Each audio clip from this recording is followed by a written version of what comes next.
गुर्बत और अफलास में जिंदगी गुजारना एक तरफ, लेकिन इज्जत नफ्स बचाकर जिंदा रहना कोई आसान काम नहीं है। एक ही लुकमे को तरसती जिंदगी किस कदर तल्ख और हैबतनाक हो सकती है। शब्बीर को इस बात का अंदाजा तब हुआ जब उसने टोबा टेक सिंह में नादिया नामी एक औरत को देखा, जिसकी 4 जवान बेटियां थी और एक 7 साला बेटा भी था। शौहर भट्टा मजदूर था और आमदनी का कोई और जरिया नहीं था। बड़ी बेटी की शादी की फिक्र माँ बाप को खाए जा रही थी और फिर ये परेशानी पूरे घर को बर्बाद कर गई। मैं हूँ पारस मसरूर और आप देख रहे हैं कोई देखे न देखे शब्बीर तो देखेगा। असगर के घर में किस कदर गुर्बत और वीरानी थी, इसका थोड़ा बहुत अंदाजा इस फुटेज से लगाया जा सकता है जो असगर के आंगन की एक झलक है। शब्बीर ने देखा कि चिलचिलाती धूप में 4 जवान बेटियों का बाप असगर अली ईंटें बनाने में मसरूफ था। उसके हाथ मशीन की तरह काम कर रहे थे और उसके दिमाग में उसकी बड़ी बेटी मधिया के वो आंसू हलचल मचा रहे थे जब वो अपने फटे हुए दुपट्टे की तुरपाई करते वक्त रो रही थी। बाप ने ये मंजर देख लिया था और वो खामोशी से बेटी की तरफ बढ़ा था, मगर बेटी के सर पर हाथ रखकर खुद भी अपने जज्बात पर काबू पाने की कोशिश कर रहा था। बेटी ने उसी दुपट्टे से अपने आंसू पोंछे थे। चाहिए आपको? आटा गूंदा है, रोटी बना दूं? नहीं, कुछ नहीं बेटा। कितनी सुगर है मेरी बेटी। मदिया ने तुरपाई वाला दुपट्टा सर पर डाल लिया और चूल्हा जलाने पहुंच गई। लकड़ियों के धुएं ने उसकी आंखों में मजीद दुख का इजाफा कर दिया। असगर की बीवी जो बाहर थी वो घर में दाखिल हुई। उसने लकड़ियों का गट्ठा जमीन पर फेंका और एक तरफ बैठकर बड़बड़ाने लगी। कोई एहसास ही नहीं है, जिंदगी कट गई। ये जवान और ये कब तक कुंवारी बैठी रहेंगी? कोई तुम्हें शादी वादी करनी थी या नहीं? अरे हर वक्त तंग करती रहेगी, भरोसा रख सब ठीक हो जाएगा।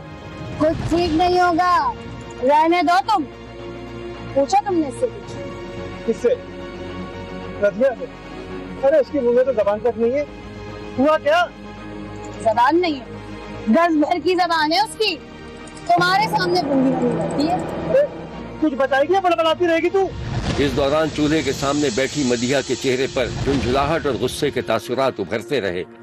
अरे आपा के बेटे से शादी करने से मना कर रही है? हाँ तो ठीक कह रही हो। अबे नशा ही वो है, काम धंधा वो नहीं करता। अच्छा, तो तुम्हारी बेटी कौन सी हूर परी है और उसके लिए आसमान से शहजादा करके आएगा क्या? कोई पायलट इंजीनियर बैठा हुआ है ना इसके इंतजार में। सारी जिंदगी कुंवारी बैठी रह जाएगी ये। मदिया के जब्त का बंधन टूट गया। अम्मा बस, बहुत हो गया, नहीं करूंगी मुझसे शादी। तू ना मेरी बात कान खोल कर सुन ले, मेरे सामने जबान मत चलाया कर, जिंदा काट दूंगी तुझे। राधिया, आहिस्ता। राधिया बेटा, तुम जैसा चाहोगी वैसी होगा, परेशान मत हो। अच्छा, तो तुमने तो सारी चीजें दे रखी है इसको, तभी तो इसकी जबान खुलती है मेरे सामने। जैसा मैं चाहूंगी वैसा होगा। देखती हूँ मैं कैसे नहीं करती है शादी। खामोश। शौहर मजीद जब्त न कर सका और गुस्से से दहाड़ने लगा। किसकी जबान से नहीं निकले?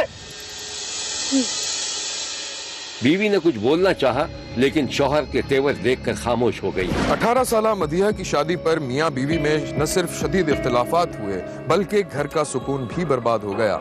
एक तो भूख, अफलास और फिर बेटी की शादी के मामले में झगड़ा। ये वो हालात थे जिसमें अच्छे खासे इंसान का दिमाग खराब होकर रह जाए। मदिया की माँ अपनी बेटी की शादी अपने भांजे से कराना चाहती थी और फिर एक दिन झगड़ा इतना बड़ा कि माँ इलाका काउंसलर के पास पहुंच गई। एक इंतहाई मुशफिक और समझदार काउंसलर के दफ्तर में मदिया की माँ भी अपनी बारी का इंतजार कर रही है। मेरे घर में तो आग लगी हुई है, मेरा घर बर्बाद हो रहा है, मेरी मदद करें आप। अल्लाह खैर करे, खुलकर बताएं हुआ क्या है? मेरे शौहर ने मुझे बहुत मारा, मेरे जिस्म पे नील डाल दी और घर से निकालने की धमकियां दे रहा है। ये दोनों बेटियां उसके साथ ही ली हुई। झगड़ा किस बात का? मैं अपनी बेटी की शादी भांजे से करना चाहती हूँ। मेरा शौहर इस बात के खिलाफ है। और बेटी क्या चाहती है? वो तो कमअकल बच्ची है, बाप की हाँ में हाँ मिला रही है। मैं आपसे दरख्वास्त करती हूँ मेरी बेटी को यहाँ पे बुला और उसे समझा, वरना मैं खुदकुशी कर लूंगी। आप तसल्ली रखें, कुछ भी नहीं है। लफीज खान। जी सर। बेटा इनके घर जाओ, इनके शौहर और इनकी बेटी को बुला लो। बोलो कौंसल साहब ने बुलाया। सही है सर। बीवी जी आप उधर बैठे, वो जैसे ही आ जाते हैं मैं उनसे बात करूँ। काउंसलर के समझाने के बावजूद मियां बीवी के दरमियान इख्तिलाफात कम नहीं हुए। घर जहन्नुम बन गया। बेटी रोज मां से पिट रही थी, लेकिन अपने कजन से शादी करने के लिए तैयार नहीं थी। चिलचिलाती धूप में मजदूरी करते हुए मधिया के मजदूर बाप ने माथे से पसीना पोंछा और उठकर एक दरख्त की छांव में कुछ देर सस्ताने के लिए बैठ गया। उसके जहन में शोलों में घिरा हुआ घर था, जहां कोई लम्हा चीखों पुकार और मार कुटाई से खाली नहीं था। वो चुड़ैल, तू काम वाम भी कर लिया कर घर का। घर में इतना काम वाम पड़ा हुआ, गंदे बर्तन की सफाई पे कौन करेगा? तेरा बाप करेगा आके। जाओ फिर चलो सफाई पाई करो। वैसे भी सारी जिंदगी कुंवारे यही बैठे रहना है तुमने। अक्सर से भी कुछ कह दिया करो, हर वक्त मुझे ही नहीं बोला करो। कहाँ है ये नामुराद अक्सर? वो तो घर में पैर ही नहीं टिकते उसके तो। हाँ तो तुमने घर को जहन्नुम जो बना रखा है, कौन टिकेगा इस घर में? बेटी के इनकार के बाद मां ने अपनी छोटी 16 साला बेटी पर अपने भतीजे से शादी पर जोर डालना शुरू कर दिया। ये बेटी जरा फर्मा बरदार किस्म की थी। असगर अली धूप में मजदूरी करता रहा। एक दिन साथी मजदूर ने उसके चेहरे पर कुछ पढ़ लिया था। असगर अली, क्या हुआ? क्यों परेशान? ये बताओ यार। बहुत परेशान हूँ, घर में सुकून नहीं है। अब बताओ तो सही, क्या हुआ? क्या बताओ यार, लेकिन जिंदगी अदा बना दी। बहुत समझाया कि बच्चों को नाम ला कर, छोटे बच्चे। असगर अली ईंटें बनाता जाता था और साथी मजदूर को अपने हालात बताता जा रहा था। असगर खुरपी बेलचा लेकर घर में दाखिल हुआ तो देखा कि उसकी बीवी छोटी बेटी अक्सा को आगोश में लिए उसके बाल संवार रही थी। अरे बेटा, जरा अपने बाप को पानी पिला दे। जी अपा, मैं पिलाती।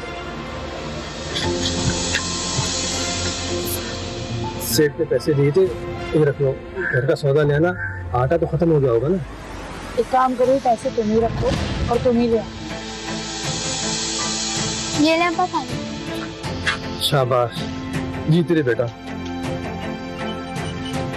देखना अपनी इस बेटी की शादी में कैसे धूमधाम से करता हूँ। नहीं, इसकी क्या जरूरत है? मेरी बहन ने तो जहेज देने से ही मना कर दिया। बहन ने मना कर दिया है? मतलब मधिया ने हाँ कर दी क्या? वो तो बदनसीब है, बदतमीज नहीं थी। वो क्यों हाँ करेगी? ये है ना मेरी लाडो, ये करेगी मेरी बहन जैसी शादी। नादिया, तुम्हारा बाकी में दिमाग खराब हो गया है। मुझे लगता है तुम्हारी चुड़ैल बहन ने तुम्हें ताबीज घोल के तला दिया है। तो इस मासूम की जिंदगी को अपनी जिद की भेंट चढ़ाना चाहती हो? मेरे बेटे को नहीं होगा। बेटा, मैं क्या सुन रहा हूँ? तुम उससे शादी करोगे जिससे तुम्हारी बहन ने इनकार किया? हाँ करेगी, क्योंकि ये मेरी बेटी है। तुम खामोश रहो। बेटा, तुम बताओ। पापा, मैं क्या करती? मरने की धमकियां दे रही थी अम्मा, मैंने हाँ कर दी। खुशी से? पापा मुझे भी नहीं पता, मैं ट्रेन के नीचे आके मर जाऊंगी। अरे अक्सर रोती हुई वहाँ से भाग गई। तो मानिक डाइनो, अरे अपनी जिद के खातिर अपनी बच्चियों की जिंदगी को भेंट चढ़ा रही हो। कान खोल के मेरी बात सुन लो। मेरी बेटियां सारी जिंदगी घर में बैठी रहे, तुम्हारी भांजे में शादी नहीं करने दूंगा, समझे? और तुम भी कान खोल के मेरी बात सुन लो। मैं इसकी शादी अपने भांजे से ही करवा के रहूंगी। मैं भी देखती हूँ कौन रोकता है। क्या देखेगी तू? ये देखती हूँ मैं ये देखती हूँ। शौहर ने उसके बाल पकड़कर उसे धक्का देकर गिरा दिया, जिस पर वो बिलबिला उठी। अरे चुरा लो, देख लो, पिटवा मुझे, तुम लोग मार दो, एक दफा आग लगा दो मुझे। तुम लोग चाहती है यो, चले जाओ यहाँ से। क्या दिमाग खराब करके रखा तूने मेरा? जिंदगी खराब कर दी मेरी। बेटियों ने देखा तो वो भी चीख पड़ी। अब्बा अम्मा खामोश हो जाओ। अच्छा इनसे बोल दे खामोश हो जाए, वरना मैं छत से कूद जाऊंगी। बोल दे इनसे। फिर लड़कियों ने गुस्से में दरवाजा बंद कर दिया और बाप बाहर निकल गया। जवाब दो, तुम लोग मर जाओ यहाँ से।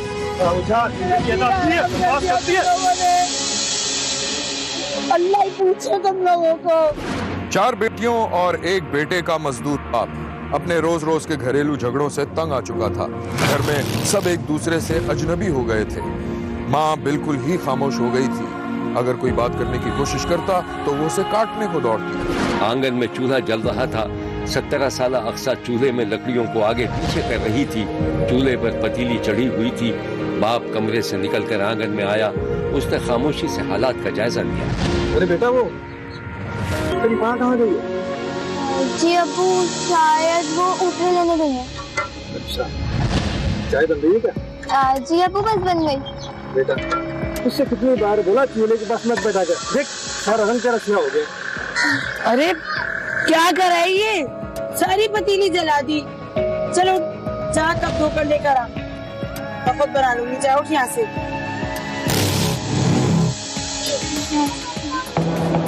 चलो चाय पी के जाना तुम भी। नहीं, मुझे जल्दी काम पे जाना है, तुम हट जाओ, मैं खुद बना लूंगा। इसे शांति कोई जरूरत नहीं, बना रही हूँ तो पी के चले जाओ। तो बेटा मैं काम पे जा रहा हूँ, शाम में जल्दी आना। नहीं पी रहे चाय, ठीक दिमाग का आदमी। मदिया अच्छा गुड़िया आओ, अपनी चाय उठाओ, चलो गुड़िया तुम भी उठाओ अपना कप। शब्बीर ने देखा कि असगर की बीवी जुनूनी हालत में चूल्हे के पास थी। बेटी ने प्यालियां माँ के पास रख दी। माँ ने प्यालियों में चाय उंडेली। शब्बीर ने देखा बेटियों ने आगे बढ़कर अपनी अपनी चाय उठाई और अंदर चले गए। असगर की बीवी भी अपनी चाय लेकर कमरे में चली गई। चाय पीते ही घर में कोहराम मच गया। असगर की बीवी और सारे बच्चे दर्द से गिड़हाने लगे। असगर की बीवी के होश उड़ गए, लेकिन उसने हिम्मत करके रेस्क्यू 1122 को फोन कर दिया। ये है वो मनाजिर जब रेस्क्यू एहलकार नादिया और उसके बच्चों को अस्पताल मुंतकिल करने की कोशिश कर रहे थे। शब्बीर को पता चला है कि चाय जहरीली थी। ये जहर किसने मिलाया था, इसके बारे में कोई हतमी बात नहीं कही जा सकती। अस्पताल में सबकी जान बचाने की कोशिश की जा रही थी। ये है वो मनाजिर। नादिया ने इल्जाम लगाया कि उसके शौहर ने चाय में जहर मिलाया था। मैं कुड़ी ने क्या चार पैसा पचा भी ली, प्यालियां भी काम कर दे। मेरे इन्हें तो मगरों कोई शाय पाई चाह दे विच असीं है नहीं सी। क्यों मगरों होया काम, मगर पहलों हुंदा मैनूं पहलों भी सानूं उल्टियां आउंदियां सी। अद्धा घंटा सा नंबर कोई लग गया सी बैठियां नूं। असगर की 4 बेटियां, बीवी और 7 साला बेटा जहर खुरानी का शिकार हो गए थे।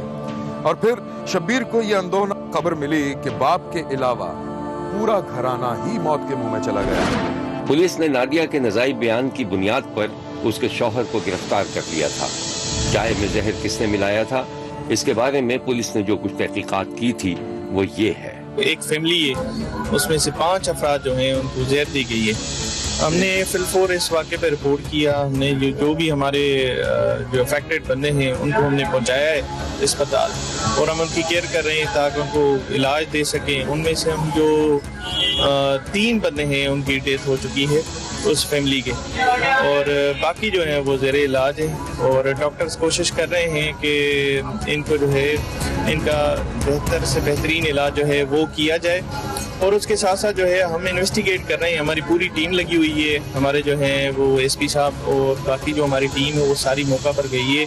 मैं भी अभी वहाँ से होकर आया हूँ। वो सारी हमारी इन्वेस्टिगेशन चल रही है, आया कि इस चीज़ में कौन मुलविस हो सकता है, वो कौन हो सकता है जो इनको दे सकता है। तो ये केस जो है वो अंडर इन्वेस्टिगेशन है, इसकी इन्वेस्टिगेशन की जा रही है। तो इस इत्तला मिलने के बाद पुलिस ने फौरी कार्रवाई करते हुए जो नाजिया है उसके भाई की मुद्दत में जो शोहर है उसके खिलाफ FIR जो है वो दर्ज कर ली है।